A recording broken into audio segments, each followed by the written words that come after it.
और ये सारा बखेरा का जड़ ना ये प्रश्न पत्र है, क्योंकि प्रश्न पत्र लीक हुआ, इसकी पुष्टि ना आप कर पाइएगा ना हम। अब एग्जाम जिन्होंने दिया है वही साबित करेंगे ना कि जो प्रश्न पत्र बाहर घूम रहा है वो सही है या गलत है। वो भी कठिन काम है, याद रखें। तो अभ्यर्थी ने इस बात की पुष्टि खुलेआम सबने की है कि वही प्रश्न पत्र हैं, लेकिन आयोग के इस रवैयों को लेकर अभ्यर्थियों के अंदर गुस्सा जो है दूसरी और तीसरी पाली वालों का वो बहुत ज्यादा है।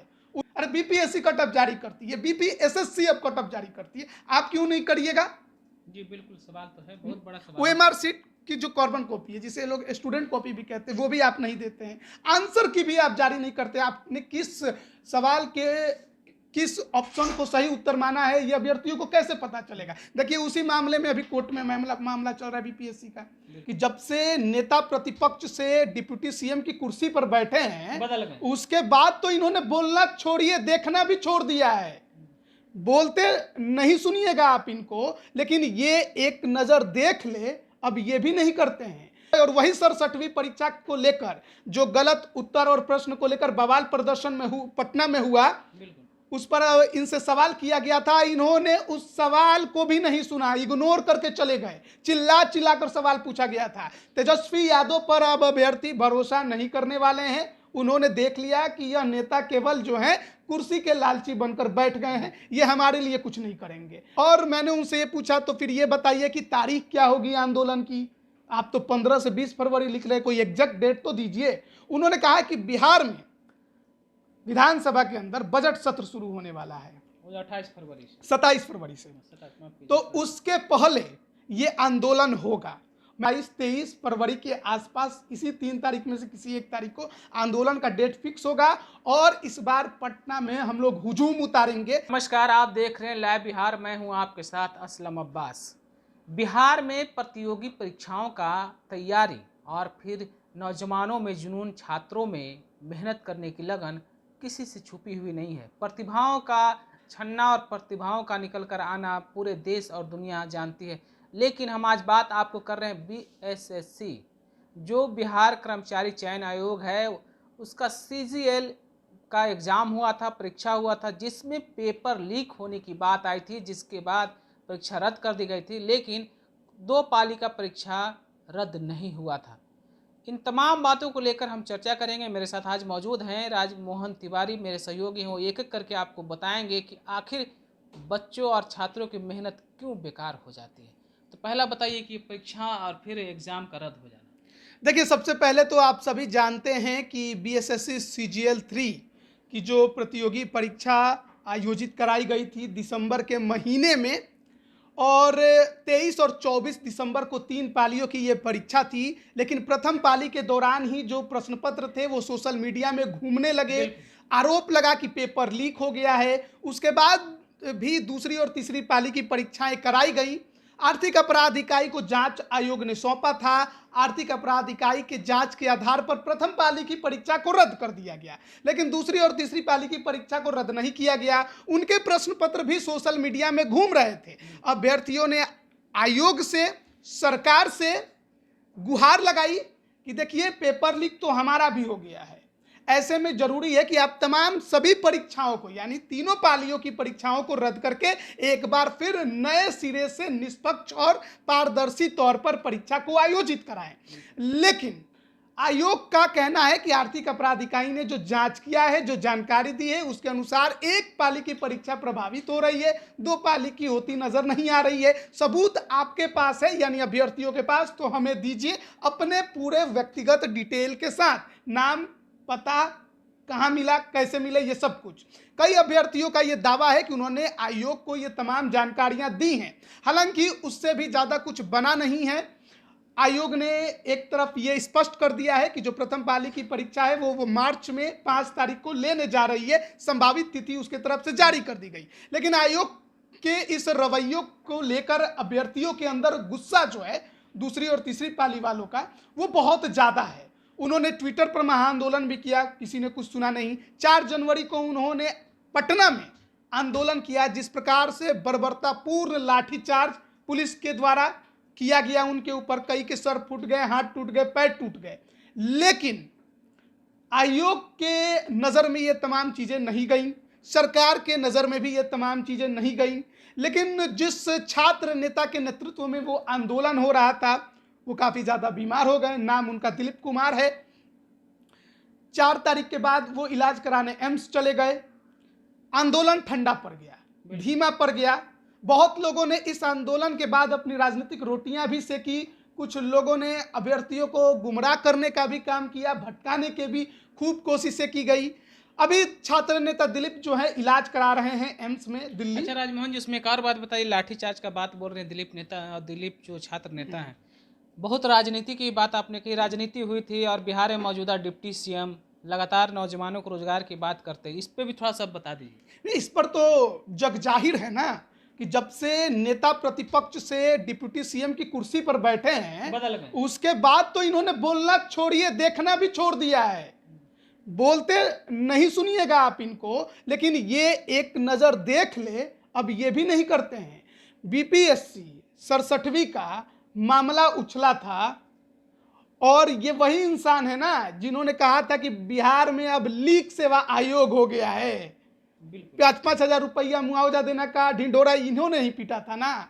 लेकिन जब बाद में ये सत्ता में आ गए और वही 67वीं परीक्षा को लेकर जो गलत उत्तर और प्रश्न को लेकर बवाल प्रदर्शन में पटना में हुआ, उस पर इनसे सवाल किया गया था, इन्होंने उस सवाल को भी नहीं सुना, इग्नोर करके चले गए। चिल्ला चिल्ला कर सवाल पूछा गया था। तेजस्वी यादव पर अब अभ्यर्थी भरोसा नहीं करने वाले हैं। उन्होंने देख लिया कि यह नेता केवल जो है कुर्सी के लालची बनकर बैठ गए हैं, ये हमारे लिए कुछ नहीं करेंगे। हमने देखा कि सीटेट और एसटीईटी के स्टूडेंट पर भी कैसी लाठीचार्ज हुई थी और क्या हुआ यह हर कोई जानता है। यानी कि बिहार में अब कोई वैसा नेता आपको नजर नहीं आएगा जो अभ्यर्थियों के लिए जितना बोले तो मौका मिलने पर करके भी दिखाए, नहीं है कोई। अब बात करते हैं छात्र नेता दिलीप की। दिल्ली एम्स में अभी भी उनका इलाज चल रहा है, लेकिन जिस प्रकार का माहौल धीरे धीरे बनने लगा था, इन अभ्यर्थियों के साथ गुमराह करने की भी कोशिशें कही जा रही थी कि लोग कर रहे थे। ऐसे में इनका एक फेसबुक पर मैंने पोस्ट देखा था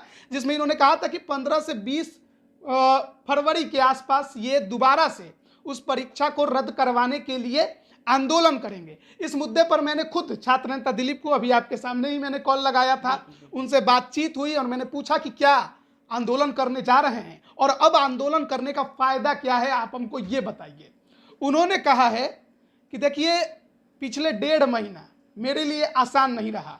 मैं जब आंदोलन 4 तारीख को भी कर रहा था तो किस दर्द में था मैं बता नहीं सकता, और जिंदगी रहेगा तो मैं आगे भी लड़ूंगा। इसके लिए मैं यहाँ पर इलाज कराने पहुंचा हूँ। अभी मेरा पूरा इलाज नहीं हो पाया है, थोड़ी बहुत बाकी है, एक बार और मुलाकात डॉक्टर से करना है। जब हो जाएगा तो उसके बाद मैं जल्द पटना लौटूंगा। और अभ्यर्थी क्योंकि निराश हैं, नाराज हैं और उनके अंदर गुस्सा भी भरा पड़ा है, उनके साथ अन्याय हुआ है, तो ऐसे में फिर पटना लौटते ही मैं आंदोलन की तैयारी में ही कूदूंगा, ना कि मैं आराम करूंगा। और मैंने उनसे ये पूछा तो फिर ये बताइए कि तारीख क्या होगी आंदोलन की। आप तो 15 से 20 फरवरी लिख रहे, कोई एग्जैक्ट डेट तो दीजिए। उन्होंने कहा कि बिहार में विधानसभा के अंदर बजट सत्र शुरू होने वाला है 28 फरवरी से, 27 फरवरी से, तो उसके पहले ये आंदोलन होगा। मैंने पूछा कहाँ कैसे करेंगे। उन्होंने कहा कि रूपरेखा पर काम जल्द करेंगे, लेकिन आप उम्मीद मानिए कि लगभग 21 या 22-23 फरवरी के आसपास इसी 3 तारीख में से किसी एक तारीख को आंदोलन का डेट फिक्स होगा और इस बार पटना में हम लोग हुजूम उतारेंगे। सरकार को भी बात हमारी माननी पड़ेगी। अपने मनमाने रवैये से और तरीके से काम नहीं होता है, काम पारदर्शी होना चाहिए और काम अगर अभ्यर्थियों के हित में हो रहा है तो फिर अभ्यर्थियों की आवाज को सुननी चाहिए, चाहे सरकार हो या आयोग है। इस आयोग के ऊपर, बीएसएससी के ऊपर आज से नहीं, शुरुआत से आरोप लगते रहे हैं। पेपर लीक इस आयोग के लिए कोई नई बात नहीं है। पहले भी प्रथम इंटर स्तरीय का पेपर लीक हुआ है। कई जो यहाँ के अध्यक्ष थे वो भी जेल घूम चुके हैं, सचिव भी घूम चुके थे। नए अध्यक्ष इनके ऊपर ये बात कही जाती है कि बहुत ईमानदार हैं, लेकिन ईमानदारी किस काम की जब आप पे ही सवाल खड़े हो जाए। आप पे लोग भरोसा ना करें, फिर आप ईमानदार कैसे बन सकते हैं? नहीं बन सकते हैं। तो ईमानदार बनने के लिए और भरोसा अभ्यर्थियों के जीतने के लिए जरूरी है कि जो वो कह रहे हैं उनकी बातों को सुनकर आप उस पर प्रतिक्रिया दें, और अगर वो सही कह रहे हैं तो उसको मानने में भी कोई दिक्कत नहीं होनी चाहिए। अब बताइए कि बीपीएससी परीक्षा आयोजित कराती है और वो अपना प्रश्न पत्र अभ्यर्थियों को दे देती है। ये बीएसएससी परीक्षा आयोजित कराती है, ये प्रश्न पत्र अभ्यर्थियों को नहीं देती है। और ये सारा बखेरा का जड़ ना ये प्रश्न पत्र है, क्योंकि प्रश्न पत्र लीक हुआ, इसकी पुष्टि ना आप कर पाइएगा ना हम। क्यों? क्योंकि प्रश्न पत्र हमने देखा ही नहीं, बाहर आएगा तब तो देखेंगे, वो तो आप एग्जाम सेंटर में स्टूडेंट से ले लेते हैं। अब एग्जाम जिन्होंने दिया है वही साबित करेंगे ना कि जो प्रश्न पत्र बाहर घूम रहा है वो सही है या गलत है। वो भी कठिन काम है, याद रखें। तो अभ्यर्थी ने इस बात की पुष्टि खुलेआम सबने की है कि वही प्रश्न पत्र हैं, तो आप किसी और पे आरोप नहीं लगा सकते। जो एग्जाम दे रहे हैं उनका ये कहना है। ऐसे में आप ये दावा करते हैं कि अभ्यर्थी कड़ी ठंड में, उस समय कड़ाके की ठंड पड़ रही थी दिसंबर के महीने में, और जूता मोजा पहनकर नहीं जा सकते हैं एग्जाम सेंटर में, कोई भी इलेक्ट्रॉनिक सामान गैजेट नहीं, पेन लेके नहीं जा सकते हैं, और वहां पर दूसरे अभ्यर्थी फोन लेकर जाते हैं। अरे फोन लेकर गए, फोटो खींचे तब ना सोशल मीडिया पे वायरल हुआ। तो फिर आपके इस पूरे परीक्षा पर ही तो सवालिया निशान खड़ा हो गया है कि आपने जो नियम और शर्त बनाए परीक्षा देने के लिए, उन नियम और शर्तों का पालन नहीं हुआ। आपके जो भी वहां पर परीक्षा केंद्र बनाए गए थे वहां पर इन तमाम नियम और शर्तों का पालन नहीं हुआ है। तो फिर एक जगह से तो पता चला कि फोटो खींचकर भेजा, कई सेंटर और होंगे जहां पर फोटो खींचकर भेजा गया होगा। ये अभ्यर्थी आरोप लगा रहे हैं। दूसरी बात यह है कि आपने अभ्यर्थियों से सबूत मांगा, तो उन सबूतों का आपने क्या किया? किस अभ्यर्थी ने आपको सबूत भेजा? नाम नहीं बताइए, गोपनीय रखिए। कितने सबूत आपके पास आए, और जितने सबूत आए उसमें कितने आधारभूत रहे और कितने निराधार रहे? आपने इस बात की भी पुष्टि अभी तक नहीं की। आप पर भरोसा अभ्यर्थी क्यों करे? आप पर भरोसा कोई भी क्यों करे जब आप उनकी बातों को नहीं मानते? अभ्यर्थियों का कहना है कि पारदर्शी परीक्षा ये आयोग नहीं लेता है। ये एक तो क्वेश्चन बुकलेट नहीं देता है, दूसरा ओएमआर शीट की कार्बन कॉपी मांगते रह जाते हैं, नहीं मिलती है। तीसरी बात यह है कि पारदर्शिता के लिए इनका कहना है अभ्यर्थियों का कि आंसर की ये आयोग जारी करे। ये आयोग आंसर की जारी नहीं करता है। पुराने परीक्षाओं के रिकॉर्ड को देखिएगा तो ये कट ऑफ तक जारी नहीं करता है जब तक कि फाइनल रिजल्ट ना दे दे। ये पीटी की परीक्षा हुई थी और आंसर की और कट ऑफ को लेकर भी मारामारी अभ्यर्थी करते हैं, लेकिन आयोग की तरफ से इन तमाम चीजों पर कोई प्रतिक्रिया नहीं आती। अरे आप प्रश्न पत्र नहीं दे रहे किसी अभ्यर्थी को तो बताइएगा ना कि क्यों नहीं दे रहे हैं, आखिर उसके पीछे क्या रीजन है। आप कट ऑफ नहीं जारी करते, क्यों नहीं जारी करते, इसमें क्या समस्या है? अरे बीपीएससी कट ऑफ जारी करती है, बीपीएसएससी अब कट ऑफ जारी करती है, आप क्यों नहीं करिएगा? जी बिल्कुल, सवाल तो है, बहुत बड़ा सवाल। ओएमआर शीट की जो कार्बन कॉपी है, जिसे लोग स्टूडेंट कॉपी भी कहते हैं, वो भी आप नहीं देते हैं। आंसर की भी आप जारी नहीं करते। आपने किस सवाल के किस ऑप्शन को सही उत्तर माना है ये अभ्यर्थियों को कैसे पता चलेगा? देखिए उसी मामले में अभी कोर्ट में मामला चल रहा है बीपीएससी का। तो जाहिर है ना कि अभ्यर्थी अपने लिए मांग तो करेगा, इतने कड़ा मेहनत करता है वो, और उसे लगेगा कि उसके मेहनत के साथ धोखा किया जा रहा है, तो वो सवाल तो उठाएगा और उसका काम है लड़ना, अपने हक के लिए लड़ना, कोई गलत बात नहीं है। अगर नहीं लड़ रहे हैं तो फिर आप कायर हैं, लेकिन आप लड़ रहे हैं तो अच्छी बात है। अब देखिए 4 जनवरी को तो प्रोटेस्ट पटना में हुआ था, अब नई फरवरी के 20 तारीख के बाद और 27 से पहले जो प्रोटेस्ट की तारीख की बात चल रही है, 21, 22, 23 फरवरी जो भी हो, छात्र नेता दिलीप की अगुवाई में एक बार फिर से होगा। तब देखना होगा कि उस प्रोटेस्ट का क्या फायदा होता है और कितना वो कारगर होगा। देखिए पहले भी मैंने कहा था कि देखिए आंदोलन जितना डिले होगा आपकी मांगे उतनी जो है वो खत्म होती चली जाएंगी और आयोग आपकी बातों को ज़्यादा ध्यान नहीं देगा। अब अभ्यर्थियों का आंदोलन डिले हो गया क्योंकि नेता एक ही है बिहार में छात्र का, वो है दिलीप कुमार। उसके बाद कोई छात्र नेता मुझे दिखाई नहीं देता है, और पॉलिटिकल पार्टी के जो छात्र नेता हैं उनकी इतनी हैसियत भी लगता है मुझे नहीं बन पाई है कि वो 10 लोगों का भीड़ इकट्ठा कर पाए। इसलिए आज हालात ये हैं कि दूसरे के आंदोलन में घुसकर बस नेतागिरी और झंडाबारी और जिंदाबाद मुर्दाबाद के नारे ये लोग लगवाते रहेंगे। काम अभ्यर्थियों के हित में इन लोगों के करने की किसी की औकात नहीं बची है, और जो कर रहा है वो थोड़ा अभी बीमार चल रहा है, तो ये भी एक नुकसान है। अब कितना ये कारगर होगा कितना नहीं कारगर होगा ये जब आंदोलन होगा तभी पता चल पाएगा। एक और सवाल है इसमें राजमोहन जी की, दूसरे छात्र संगठन जो पॉलिटिकल हैं वो आते हैं फोटो खिंचाते हैं, नेता बन जाते हैं। एक गांव से, एक कस्बा से बहुत मेहनत करके एक माँ, एक पिता अपने बच्चों को शहर भेजती है तैयारी के लिए, नौकरी मिल जाएगा, बहन की शादी हो जाएगी, बेटी की शादी हो जाएगी, घर बन जाएगा, मकान बन जाएगा, पापा का इलाज हो जाएगा। जब धांधली की बात आती हो तो दिल पे कैसा गुजरता हो?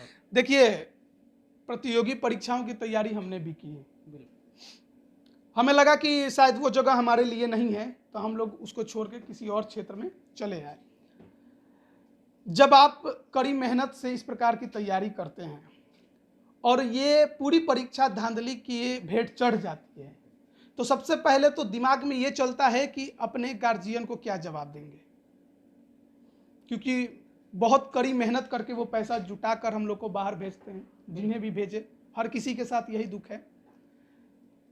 और जब रिजल्ट नहीं आए और जब धांधली की खबरें सामने आ जाएं, तो फिर अंदर का जो पावर है ना, एनर्जी है, वो खत्म हो जाता है और फिर आगे जो मन है वो धीरे धीरे कचोट के रह जाता है कि पता नहीं अब जब यही हाल होना है तो आगे भी होगा कि नहीं होगा। बिल्कुल, ये सवाल उठ जाता है। ऐसे में तैयारी करने वाले अभ्यर्थी जो हैं, वो जब से बीपीएससी का खासकर पेपर लीक हुआ, अब बीएसएससी का भी हो गया, उनके अंदर निराशा बहुत ज़्यादा है और सरकारें जो हैं वो भी इसको लेकर मुझे लगता है गंभीर नहीं है। उनको कुर्सी और पद के पीछे ही सभी लगे हुए हैं, किसी को दूसरे से मतलब नहीं है। अभ्यर्थियों को अपनी लड़ाई खुद लड़नी होगी, गार्जियन को भी उनका साथ देना होगा और समझना होगा कि बिहार में ना अभी अराजकता की स्थिति है शिक्षा के क्षेत्र में, उसे सुधारने के लिए किसी को तो खड़ा होना पड़ेगा।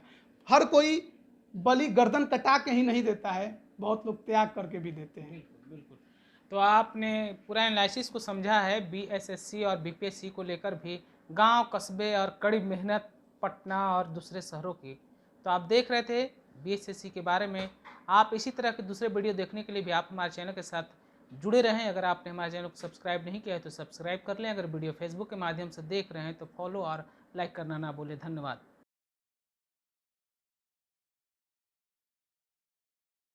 लाइव बिहार यूट्यूब पर सब्सक्राइब और फेसबुक पर लाइक जरूर करें।